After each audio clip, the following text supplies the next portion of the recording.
Good morning, ladies and gentlemen, boys and girls, very, very sweet people. I hope you are okay and I hope you are well. Now, speaking about Mo Salah's potential replacement, I think some weeks back, I was talking about, Michael Olise and some talks internally in Liverpool, both in Bayern Munich, about, Michael Olise, his release clause being triggered by next summer. Now, this piece also, actually explains further, saying this piece also is from this piece is from Bayern Space. I believe many of you might already know that. This piece, I think, one day ago. So it said Max Ebo is, sporting director, like executive for sports at Bayern Munich.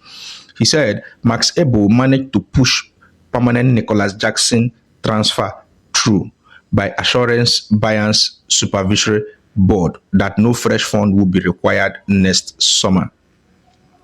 He urged that the money for squad planning will be generated through the sale of high-caliber players, with other clubs expected to trigger release clauses of names such as Michael Olise and Harry Kane.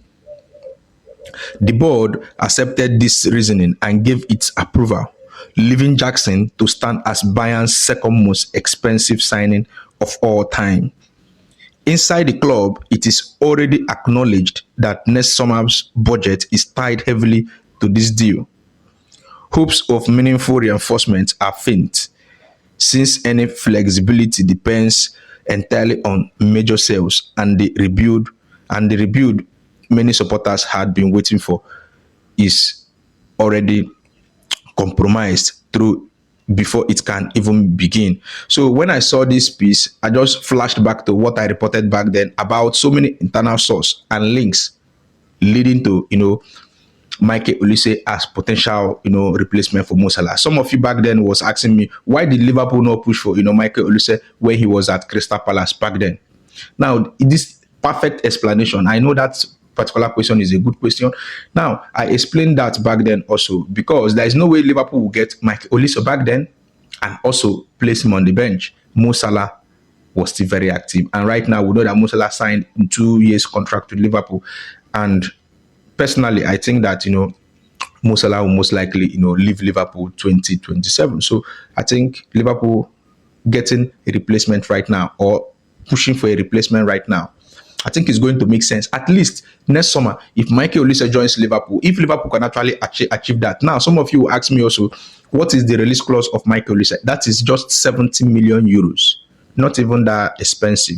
Now, back then too, someone asked about, talked about Michael Olise's wage, that the wage is too high. No, the wage is not that too high. I think he earns somewhere close to, 100 plus. Even if it's 200, maybe it should be 220 or 210. That is not that much. That is not that. For a player to replace Mo Salah, I don't think that would be much. Michael Olise is 23.